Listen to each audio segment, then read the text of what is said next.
Olá, boa noite, pessoal. Sejam todos bem-vindos à TVD News na Parabólica Digital 581 para todo o Brasil e também para o canal aberto. Quero deixar aqui uma boa noite para os meus amigos do Paraná, em especial para Ivaiporã 14.1, Pato Branco 44.1 e Guarapuava 19.1, que nos recebe em suas casas de portas abertas e com muito carinho. Hoje eu tenho a honra e o prazer de receber o Dr. Jeffrey Cicchini. Me corrija, doutor, é assim que fala o seu sobrenome? Tá certinho, só o doutor que não tem necessidade nenhuma de colocar na frente, Camila, um prazer imenso. Prazer é nosso, doutor. Ai, doutor. Prazer é Não nosso. precisa disso. E o Jeffrey, ele é especialista em direito penal e processo penal, e por isso é o melhor nome para que a gente discuta o que está acontecendo hoje, neste momento, no Supremo Tribunal Federal. Boa noite, Jeffrey. Oi, Camila, boa noite a toda essa audiência tua super qualificada. Um prazer imenso estar aqui na TVD, esse canal de direita que tem representado todos os brasileiros. Agradeço vocês por existirem e por esse trabalho maravilhoso. Obrigada, doutor. Doutor Jeffrey, eu já começo com a pergunta que todo mundo se faz. Cadê a OAB? Porque a gente vê a OAB ativa na defesa dos ministros, de juízes, mas nós não vemos a OAB ativa na defesa da Constituição e dos próprios advogados. Cadê a OAB? Então, Camila, falar em OAB, o Brasil é muito grande. A OAB é dividida em seccionais, entre estados. Então, quando a gente fala a OAB está em silêncio, a gente pode até direcionar a palavra, eventualmente, ao presidente da Ordem dos Advogados do Brasil, que ele está em silêncio. Agora, a seccional do Paraná, eu tenho a certeza que se eu precisar de um apoio da sessão de prerrogativas, da comissão de prerrogativas, eu terei. Eu confio na OAB do Paraná e eu ainda não invoquei a comissão da Ordem dos Advogados, secção do Paraná, mas se eu precisar, tenho certeza que terei apoio. Agora, obviamente que a população esperaria ou espera que a OAB se pronuncie sobre o que está acontecendo. Porque o advogado tem a missão constitucional de ser um guardião da democracia, guardião da lei, guardião da Constituição.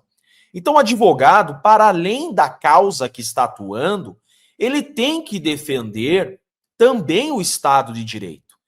Veja, na época da Lava Jato, não eram só os advogados das causas que se manifestavam. Toda a classe estava unida, engajada em apontar ilegalidades, em bradar contra ilegalidades que, naquele momento, enxergavam existirem. Hoje, e aqui está a decepção do povo, o povo esperava que fizessem o mesmo, mas hoje há um silêncio ensurdecedor. E eu digo, não da OAB. Então agora deixem a instituição OAB de lado. O silêncio ensurdecedor que está incomodando a todos é o silêncio da classe dos advogados, que independente da instituição, ordem dos advogados ou não, deveria estar se pronunciando. Quantos advogados hoje estão? Doutrinadores, professores de direito penal, de processo penal, que foram os maiores defensores da legalidade da Constituição na era Lava Jato, na era Mensalão, hoje intocados nos seus escritórios, em casa, em silêncio. Então, sim, critico não a instituição, porque a instituição tem que ser provocada para se manifestar. E eu nunca provoquei a instituição a se manifestar. Então, eu não posso criticar neste momento a instituição porque ainda não me deixou na mão. Se eu precisar da instituição e não tiver um retorno, obviamente eu tenho local de fala para aplaudir ou criticar. Mas eu critico sim nesse momento a classe, os juristas, os advogados, que ainda que não estejam atuando nos casos, têm o dever moral e ético de bradar pela correta aplicação da lei contra essas arbitrariedades que todos estão vendo. Não há, Camila, um jurista nesse país capaz de defender as arbitrariedades que vemos todos os dias. Doutor, o senhor falou que não tem jurista capaz de defender. O grupo Prerrogativas defende. Inclusive, eles apoiam todos esses desmandos e autoritarismo do Supremo Tribunal Federal. Como o senhor vê um grupo de advogados alcunhados de prerrogativa, 100% apoiadores do Lula, defendendo esse tipo de ação? Camila, falar até papagaio fala. Né? Para mim é um bando de papagaio, né? Falando por falar, mas não estão trazendo elementos jurídicos. Eu quero ver o que eles estão falando estar amparado na lei, estar amparado na Constituição. Não tem. Eles estão apoiando porque querem se colocar próximos à Suprema Corte. É bom para eles, é bom para os casos deles estar de bem com a Suprema Corte. Esses que estão se manifestando a favor dessas ilegalidades têm interesses. Eles têm interesses em serem bem recebidos no tribunal, eles têm interesses em serem amigos da corte, mas não há, Camila, eu repito, um jurista no Brasil que tecnicamente, não ideologicamente, como essas pessoas, tem a capacidade de defender esse processo. Não há, tecnicamente, não há defesa dessas arbitrariedades. Eles podem estar defendendo politicamente, ideologicamente, agora, tecnicamente, eu não vi ainda um jurista fazer essa defesa, Camila.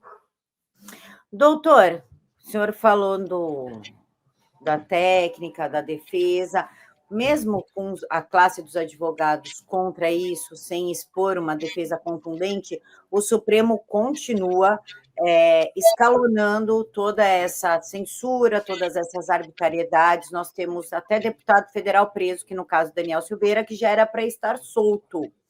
Como o senhor vê, por exemplo, o julgamento do presidente Bolsonaro e essa prisão do Daniel que se tornou eterna? Olha só, Camila, eu tenho dito muito sobre isso. Eu sou advogado nessa operação, Camila, então eu estou vendo de dentro o que está acontecendo. Tá? Esse processo, a estratégia inicial dele era que ele iniciasse em 2025 e fosse concluído em 2025. Esse processo não termina mais em 2025. A estratégia traçada inicialmente pelo relator, e eu digo isso abertamente, a estratégia inicial do relator não vai se concretizar, Camilo. O que eles tentaram fazer para que esse processo fosse o mais rápido possível? Primeiro, criaram uma competência do STF. Criaram. Colocaram ministro como suposta vítima para atrair a competência para o STF. Ficou muito ruim isso. Eles tentaram corrigir, mudaram o entendimento do STF de que agora ex-presidente tem prerrogativa de foro, ex-presidente é julgado no STF. Então, fizeram uma grande manobra a trazer esse caso para o STF. Por quê? Porque julgar um processo em primeiro grau, como foi na Lava Jato, julga em primeiro grau e vem subindo, demora muito, demora 4, 5 anos, e atrapalhar a estratégia deles. Então, vamos começar esse processo no STF, porque ele termina antes, na última instância. Não bastasse, levaram esse caso para a primeira turma. Por quê? Porque na primeira turma eles imaginavam, e agora eu falo isso, que eles teriam maior controle do quórum. Então leva para a primeira turma, porque na primeira turma não tem, por exemplo, André Mendonça. Na primeira turma nós teremos o controle. É Zanin, é Flávio Dino.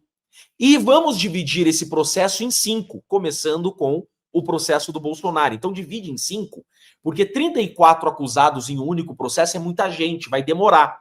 Então eles gastaram todas as munições que eles tinham para que esse processo fosse o mais célere, o mais rápido possível. Acontece que saiu do controle a estratégia deles. O Luiz Fux se mostrou ser um juiz de carreira. Eu não esperava nada diferente do Fux. Provavelmente ele teve um conflito de consciência, porque é um juiz de carreira, foi desembargador, né? Passou num concurso de juiz e agora está na Suprema Corte. E ele já deixou bem claro que no momento oportuno ele vai questionar irregularidades, vai questionar a delação do Mauro Cid, ele questionou a competência do STF. Então, o que vai acontecer?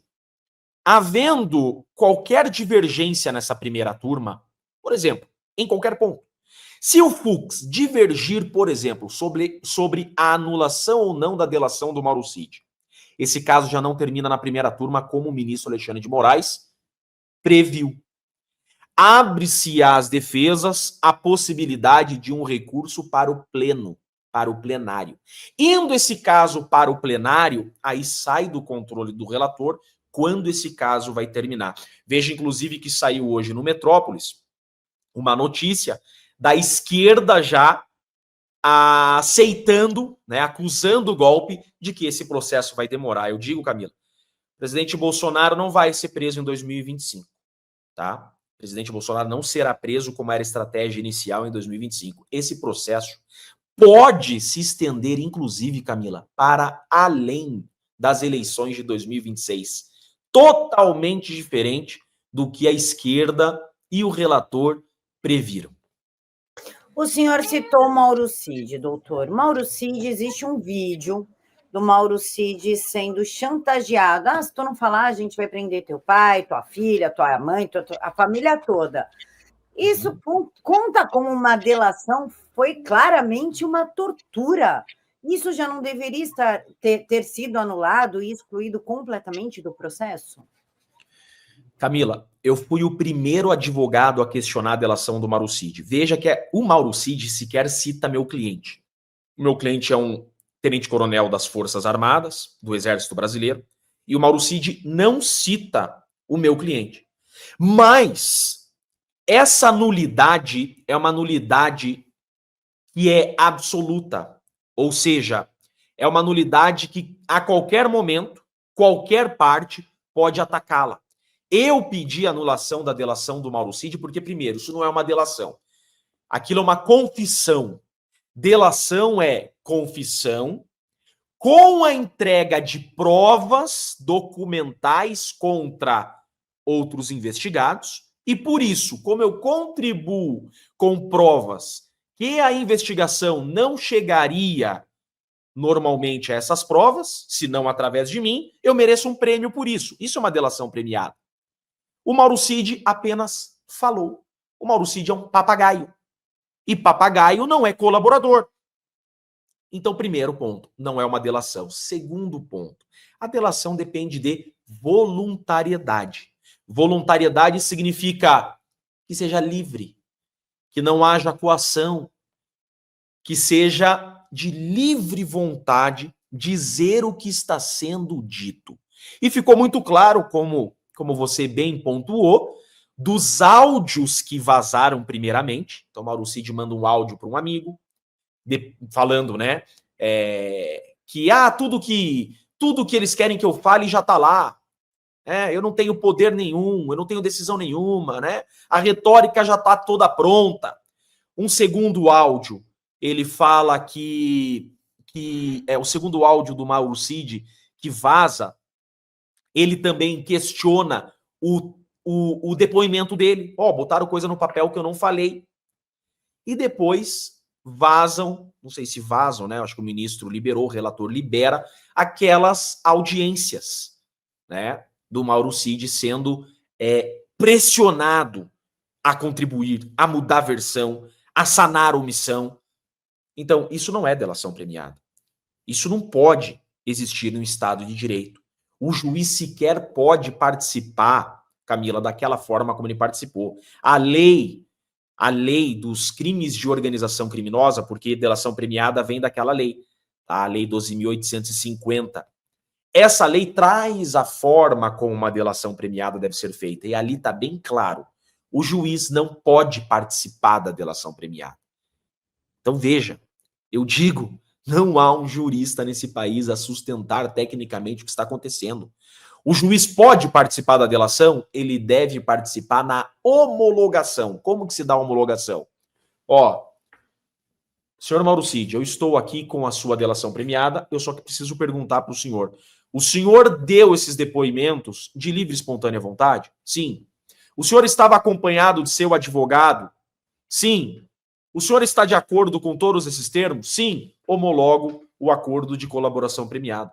É somente isso, Camila, que poderia ser feito. E não questionar teor, nada disso. Então, é aberrante. Respondendo a tua pergunta, não, aquilo não é uma delação premiada, aquilo é nulo. E o ministro Fux vai questionar a legalidade dessa delação premiada. Isso está muito claro. Doutor, já que o senhor defende da defesa de um tenente-coronel envolvido nessa história toda, a mídia anda vinculando, primeiro, que me recorda muito a frase do Tagliaferro, do use a criatividade. Se não tem elementos, use a criatividade. A segunda foi a história de um Kid Preto não continuar o golpe, né? Um suposto golpe, porque não achou um táxi. O outro porque ficou preocupado com uma multa do Detran. O quão isso é fantasioso e está passando um cheque para a população de burrice. Vocês são burros e nós estamos colocando isso. O quão isso é ofensivo no processo legal, no trâmite de processo legal? Então, veja, Camila, é exatamente essa a sensação do povo. O povo está literalmente com essa sensação. Pera lá. Vocês passaram todos os limites. Todo mundo percebeu que se trata de uma invenção. Todo mundo percebeu. E é por isso que eles precisam de uma delação premiada, Camila. O que é delação premiada? A delação premiada é o seguinte: nós não temos provas, nós não temos documentos para provar a narrativa, a gente usa a delação premiada em substituição às provas. Então funciona assim: eu tenho que me defender não de provas, eu tenho que me defender do delator.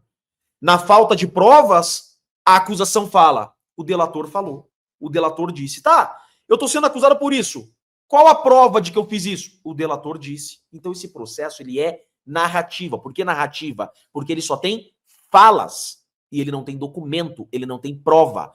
Falam que queriam matar ministro. Não existe um documento sequer em nenhum momento de falar que se fale matar ministro, que se fale envenenar Lula. Não existe isso. Agora, teremos audiências, Camila. Esse processo vai iniciar, vão receber a denúncia contra todos os 34. O julgamento do recebimento da denúncia do meu cliente será no dia 8 de agosto. Sabemos que essa denúncia vai ser recebida, obviamente, ou será, né? E vai iniciar o processo. Aí nós teremos audiência. Aí é o seguinte, vai sentar testemunha na nossa frente, por exemplo, eu arrolei o G. Dias. Né? Eu quero que o G. Dias explique muita coisa. E nós vamos começar daí tecnicamente, aí é um jogo técnico, né? Aí é o nosso jogo, Camila. Ali nós estamos em casa. Agora é com a gente. Nós vamos exercer uma defesa eficaz e nós vamos desmontar esse castelo de areia. E aí vai ficar ainda mais claro e evidente que se trata exclusivamente de uma armação. Quem armou tudo isso? Não sei, mas é uma armação. Eu não estou acusando ninguém aqui de ter criado a armação, mas é uma armação.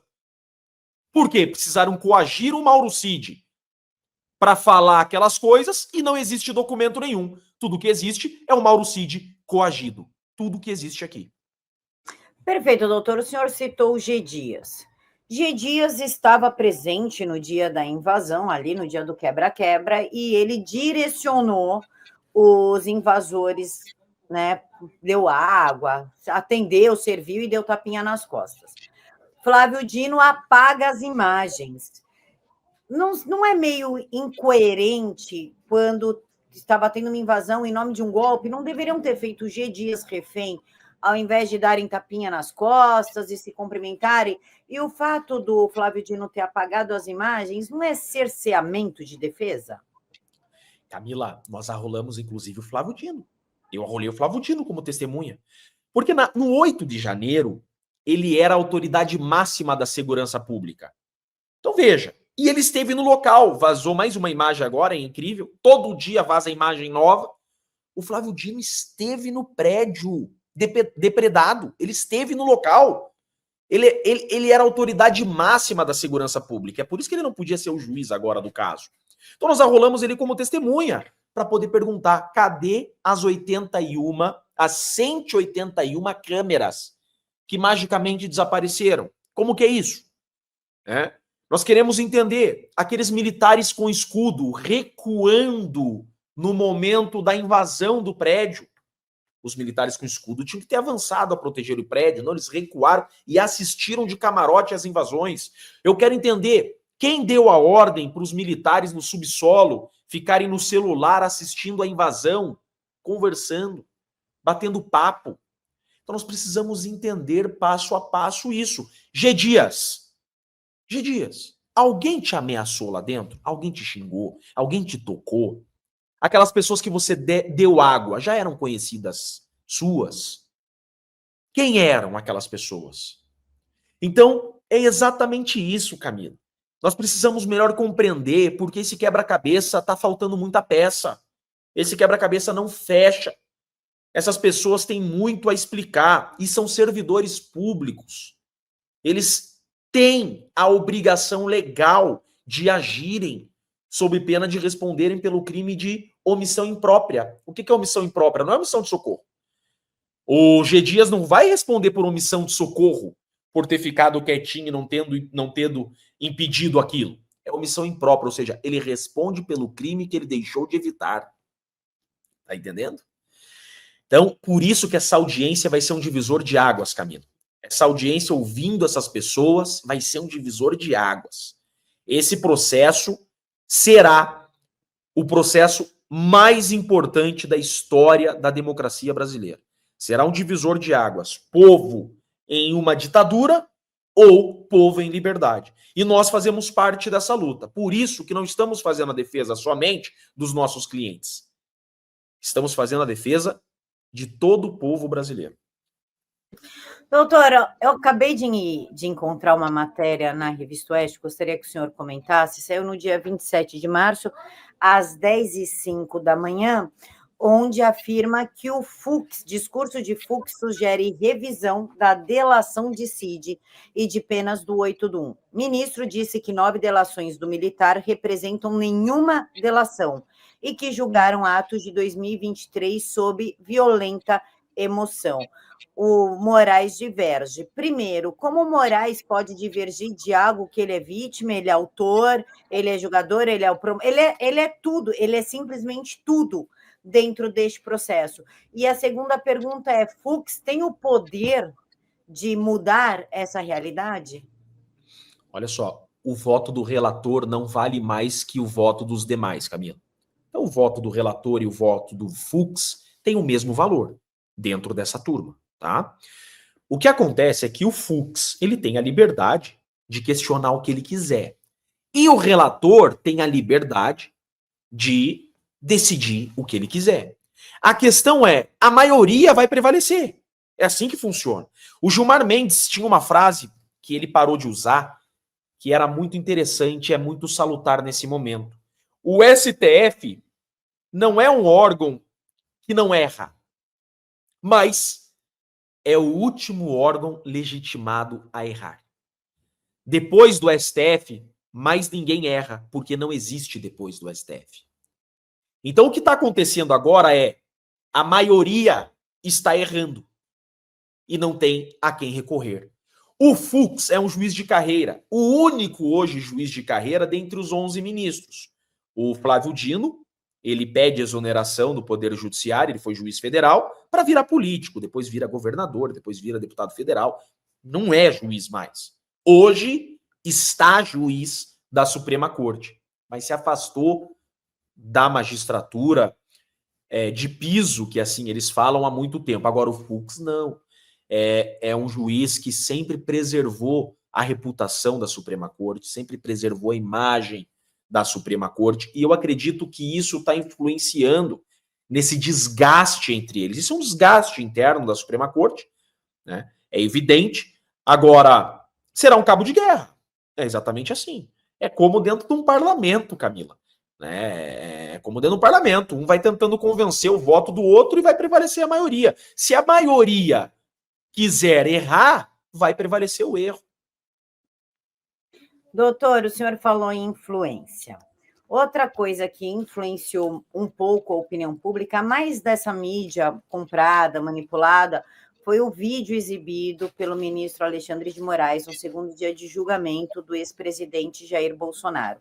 Nós não sabemos se aquilo está editado, se aquilo é uma produção. Por quê? Esse vídeo, ele pode ser exibido legalmente, sem a defesa saber, sem nada, foi um fator totalmente surpresa dentro do julgamento. Então funciona assim, tá? Tudo que está no processo pode ser usado, porque a prova é do processo, a prova não é da parte. Então, por exemplo, tudo que eu já juntei, a acusação pode utilizar, o juiz pode utilizar. O nosso questionamento sobre essa ação do relator é que nós não conhecíamos daquela prova. Então, ele mostrar uma prova? Não tem problema. Não é usual, porque ele não é parte. Não é usual o juiz mostrar uma prova, porque parece que está querendo influenciar. Tudo bem, mas eu não posso dizer que é proibido o ministro mostrar uma prova. Não, proibido não é. Não é usual. Agora, proibido é mostrar uma prova, uma foto, uma imagem, um documento que não está nos autos, não está no processo. E essas imagens, segundo estamos apurando, e muitos juristas já apuraram, não há nos autos. Então aqui está o grande erro, Camila. Isso daqui foi mais um absurdo dentre inúmeros, né? O Brasil, esse processo já pode entrar no Guinness Book como o processo mais ilegal da história do mundo civilizado, com toda certeza. Doutor, há uma semana atrás o senhor postou um vídeo onde afirma que o STF mudou de entendimento de décadas para perseguir Jair Bolsonaro.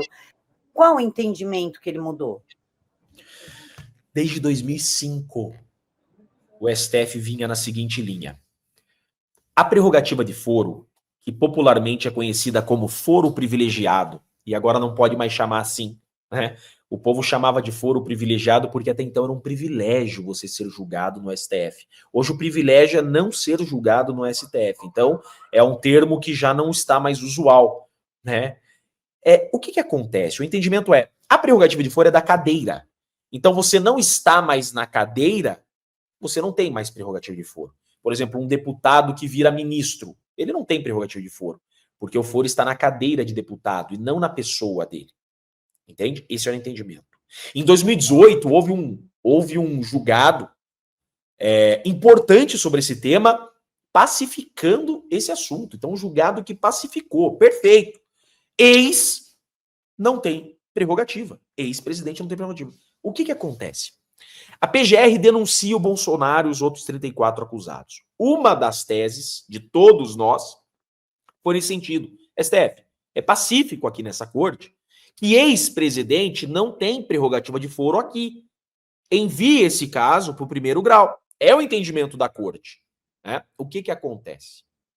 O STF manda esse caso para a PGR se manifestar. Nesse meio tempo, entre as defesas apresentarem a defesa e a PGR analisar as nossas defesas, emitindo um parecer, nesse meio tempo, sai uma decisão do STF mudando esse entendimento. O STF vem e se manifesta. Agora, ex-presidente tem prerrogativa de foro. Ex-presidente é julgado aqui no STF. Um dia antes da PGR se manifestar. Sai essa decisão. No dia seguinte, a PGR emite o parecer no nosso processo e fala assim, discussão superada. Ontem, o STF mudou o entendimento e agora ex-presidente aqui no STF. Assunto superado. Veja, não é uma decisão política, não é uma decisão encomendada, é um jogo de cartas marcadas. Mas eu estou com um pingo de esperança, porque confio primeiramente em Deus, confio nos advogados que farão um bom trabalho e estou começando a ter um pouco de esperança na carreira brilhante de juiz que o Luiz Fux até então exerce.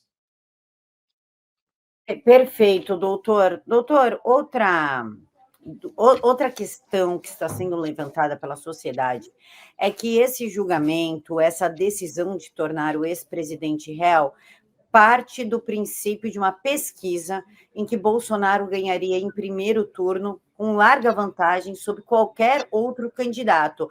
A gente pode dizer que é mais uma interferência do Supremo Tribunal Federal na corrida eleitoral. Eu digo mais uma porque em 2022 a gente viveu algo meio estranho, meio utópico, não podia falar nada, não podia alertar a população. Então, a meu ver, como leiga, houve uma interferência. Esse julgamento é mais uma interferência, uma suposta interferência? Olha só, Camila, eu não posso, enquanto advogado, me desvincular de provas técnicas. Então, eu, na condição de advogado, eu sou um técnico jurídico. Eu tenho as minhas posições com base em argumentos fáticos probatórios. Eu não tenho essa informação de forma técnica. Eu sei que esse buchicho existe, eu sei que essa desconfiança existe. Agora, eu não tenho como sustentar isso tecnicamente. Porém, entretanto, todavia, causa bastante estranheza, sim, esse atropelo com que estão conduzindo essa investigação e esse processo a concluir esse caso em 2025. Por que me gera essa desconfiança e esse desconforto? Porque o STF é o último órgão, é a última instância do Poder Judiciário. Condenado no STF, já inicia o cumprimento de pena e já está inelegível. Ou seja, se esse processo termina em 2025, e tendo uma pena superior a 8 anos, já é cadeia. Qualquer pena no Brasil acima de 8 anos é cadeia. Não há para onde recorrer. E aí, o condenado já está também inelegível, porque o STF é um órgão colegiado, e a lei da ficha limpa diz que isso torna inelegível o condenado. Então é daí que trazem a interpretação de que está havendo uma interferência no pleito eleitoral. E eu digo, agora, enquanto cidadão, me parece crível essa desconfiança. Por quê?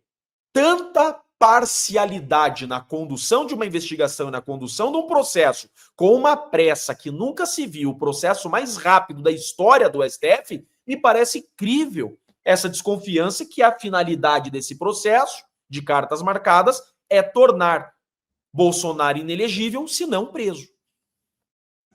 Doutor, nós ficamos sabendo que por volta de pouquinho antes de dezembro, o ex-presidente Jair Bolsonaro determinou a passagem de governo, né? Determinou que se fosse feita de forma tranquila, inclusive alguns militares até adiantaram o processo.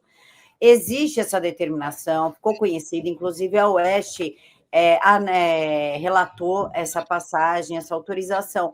Não é incoerente um ex-presidente autorizar a passagem, inclusive com antecedência, e vincular isso a uma tentativa de golpe? Camila, não existe tentativa de golpe. Não existe tentativa de golpe. Golpe é você tomar o poder.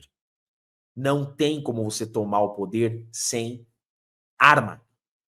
Seja através de militares, seja através de milícia armada. Não existe. Veja que as Farc, que é a milícia armada mais forte do mundo, não conseguiu tomar até hoje o poder na Colômbia.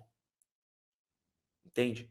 Não seriam aqueles patriotas desarmados com uma camisa verde e amarela em um domingo que iam conseguir tomar o poder. Tá? Então, não existe essa possibilidade. E isso que o Bolsonaro, essa atitude que ele fez, é literalmente a passagem do cajado. Você dar as Forças Armadas ao próximo presidente é um atestado de que o comando foi definitivamente passado. Porque a maior força de um governo não está mais em minhas mãos. Não há força, poderio militar, poderio bélico maior do que as Forças Armadas. Quando ele passa o cajado das 3 forças ao próximo presidente, ele acaba de atestar. Pronto. A força militar está nas suas mãos e não mais nas minhas. Ou seja, aqui encerra qualquer possibilidade de tentativa de golpe, porque deu golpe seria realmente impossível, porque eu já não teria mais o controle das Forças Armadas, a não ser que eu queira me matar, a não ser que eu queira ser um kamikaze, que eu queira um suicídio, né? Aí seria diferente. Como existem criminosos que avançam numa arma de um policial para levar um tiro, mas daí é outro fator. A questão aqui, se falando de um chefe de Estado, significa muito, muito na diplomacia quando você entrega as Forças Armadas ao próximo presidente. Ali é realmente a passagem de comando. Doutor, no dia 20 e 21 de maio será julgado o tal do Núcleo 3, né, que eles nomearam de Núcleo 3, que é composto por 11 militares do Exército. É dia 8 de abril, Camila, 8 de abril. É que aqui a Oeste anunciou que foi remarcado para o dia 20 e 21 de maio. Remarcaram, então. Não intimaram as defesas ainda. Segundo a PGR, o grupo é composto por 11 militares e um policial federal que teria planejado ações táticas para executar um suposto golpe e garantir a permanência do então presidente Bolsonaro. Pergunto, desde quando planejamento, ideia, vontade, vamos fingir que isso aconteceu, eu sei que não aconteceu, mas por amor à argumentação, desde quando se pune um planejamento, uma ideia ou uma vontade? Desde nunca. Nunca se puniu um planejamento. Então, veja, eu sou um técnico jurídico. Quando você está falando em crime, nós no direito penal dizemos o seguinte, que o crime tem um caminho. A gente chama de caminho do crime. Se divide em 4. Cogitação, que é aquilo que eu penso. Quantas vezes, Camila? Vamos ser racionais e honestos, né? Quantas vezes você já não teve vontade de surrar alguém, sequer matar alguém? Já teve? Já teve, né? Não é crime. Porque os pensamentos vêm, as vontades vêm, e o Estado não pode punir um pensamento. Então, cogitar não é crime. Preparação. Eu quero saber, eu vou matar esse cara. Eu vou sair na rua, eu vou caçar esse cara. E eu saio na rua atrás do meu algoz, que eu vou matar esse cara hoje se eu encontrar ele. Não é crime. Ainda. Ato preparatório ainda não é crime. Execução é a próxima fase. Opa, aqui começa a punição do Estado. Você colocar em prática o seu plano, aí é ato de execução. Planejar é preparação, não é punível. Executar a preparação é, por exemplo, encontrei o meu algoz, coloquei ele na mira da minha arma, puxei o gatilho. Agora, se ele morrer, é consumação. Se ele não morrer, fica só na execução aquilo que a gente chama de tentativa. Eles estão dizendo aqui, veja, povo bradando, né? Não, esse é um crime que se pune a tentativa. Tudo bem, mas para se falar punir a tentativa, tem que iniciar um ato de execução, que significa ver o meu algoz e puxar o gatilho. Assinar a minuta do golpe, não ler a minuta do golpe, que nem existiu essa minuta. Entende, Camila? Então não há que se falar em golpe, nem em tentativa de golpe. E toda essa narrativa que estão falando, que houve uma articulação para o golpe, eu até agora não vi. Até agora não vi minuta nenhuma, até agora não vi plano nenhum de militar, não existe. Eu nunca vi esse tal plano de golpe que estão anunciando há tanto tempo já. Doutor, a gente pode arriscar um palpite, uma suposição, uma opinião de que esse julgamento está sendo acelerado e pressionado pelo Supremo Tribunal Federal para criar uma cortina de fumaça nos absurdos que o Lula anda fazendo com o país, como, por exemplo, um déficit de 32 bilhões de reais em fevereiro, destinar dinheiro para 300 mil reais para uma empresa que é investigada por corrupção. A gente pode apostar nesse argumento? Camila, também isso, né? Você percebeu? Faça um retrospecto.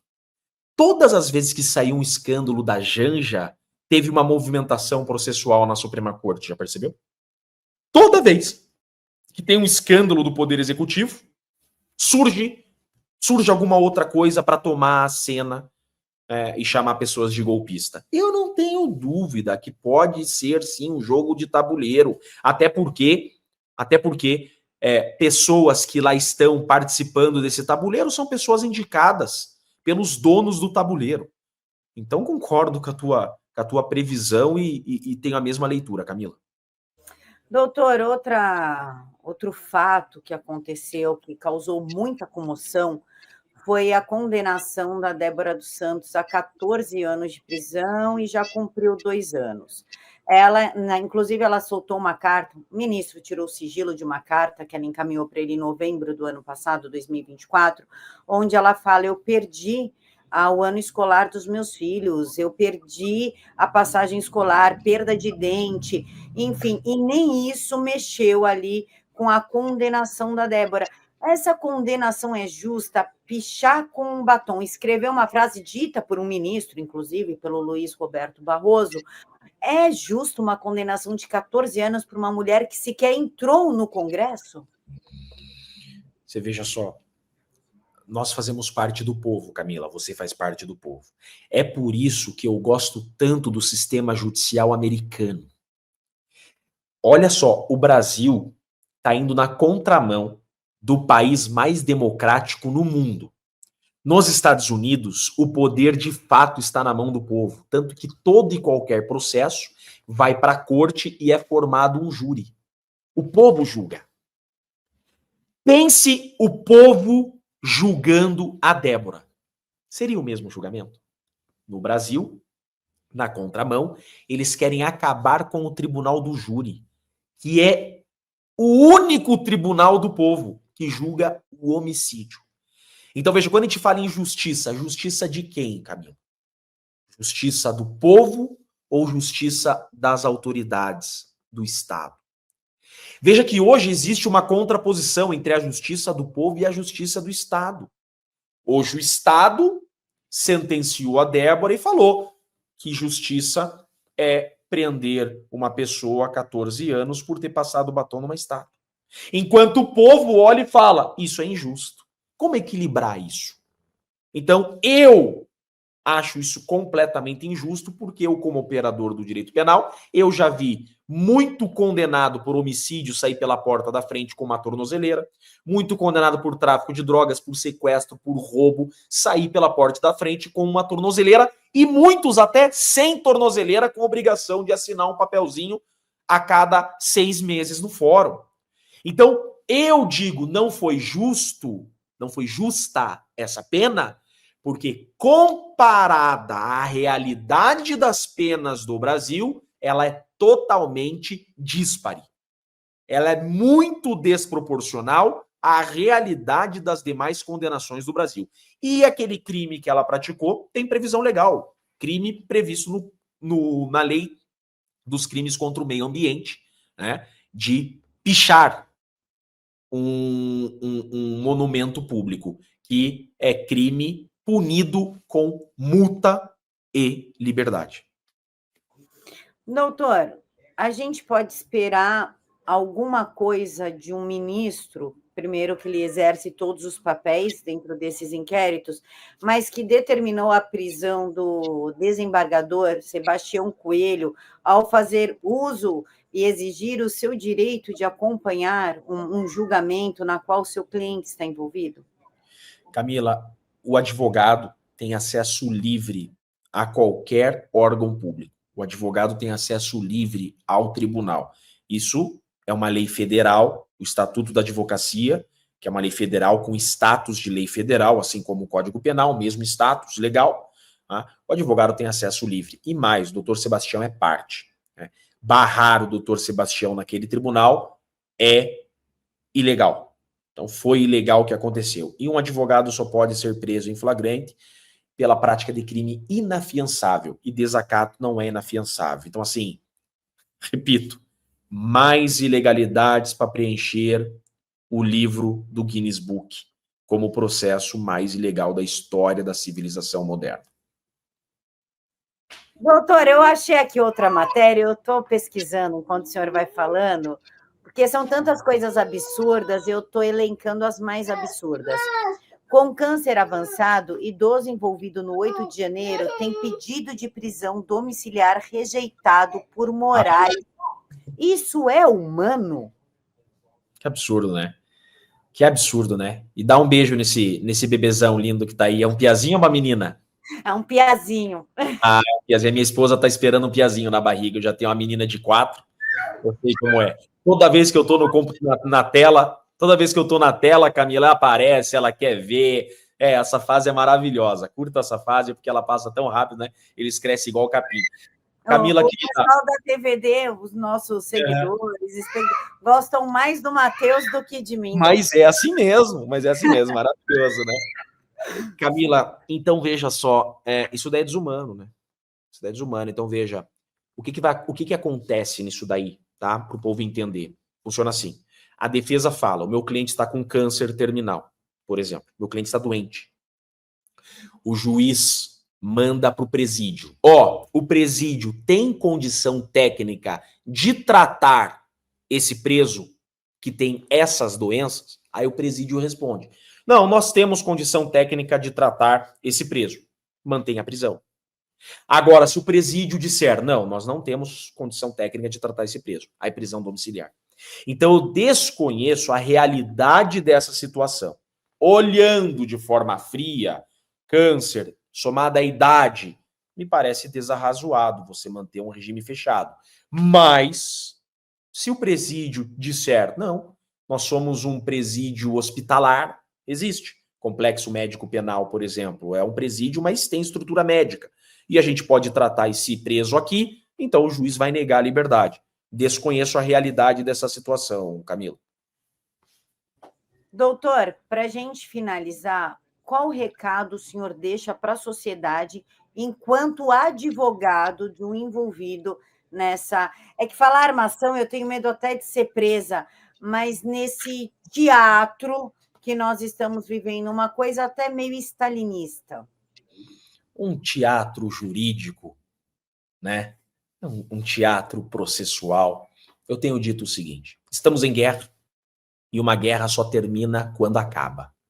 E nós, brasileiros, não jogamos a toalha e nunca jogaremos. Eu afirmo a vocês, nós faremos uma defesa tão eficaz, nós advogados, que não sobrará nada para a acusação. Não sobrará nada nesse castelo de areia, a ponto de, ao final, não terem como sustentar essa acusação infundada. E todos terão que ser absolvidos, porque senão ficará escancarada a perseguição. Então não percam as esperanças, tem muita água para rolar, Camila. Como eu disse, por exemplo, se um ministro divergir em qualquer ponto, nasce a possibilidade de recurso, nasce a possibilidade de nova discussão. Esse caso pode se estender, pode trocar o quórum, daqui 2 anos, 3 anos, sai ministro, entra ministro, tem muita água para rolar. Então, calma, o processo não terminou, o processo só começou e nós não vamos desistir nunca do nosso país, Camila. Perfeito. Doutor, suas redes para a gente conseguir acompanhar, ver os seus passos a passo, o que está acontecendo dentro do seu processo. Todas as minhas redes são o meu nome, Jeffrey Chiquini. Tanto o meu X, como o meu Instagram, como o meu YouTube. Todas são sempre a mesma escrita. Sem underline, sem nada. Tudo sem nada, Jeffrey Chiquini. Doutor, eu quero agradecer a participação do senhor. Muito obrigada pelo seu tempo.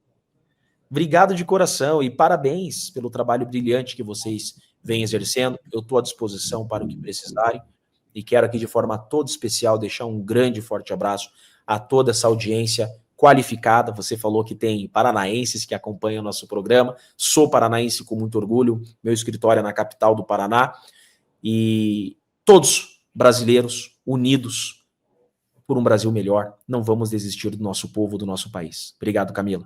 Um grande abraço para vocês. Eu que agradeço, doutor, e quero deixar um beijo aqui para o pessoal que nos acompanha, que nos acompanhou até o fim dessa entrevista. E pode cortar, só não pode tirar do contexto e marca a TVD para a gente saber que você está curtindo o conteúdo. Fiquem todos com Deus e até amanhã. Tchau. Tchau.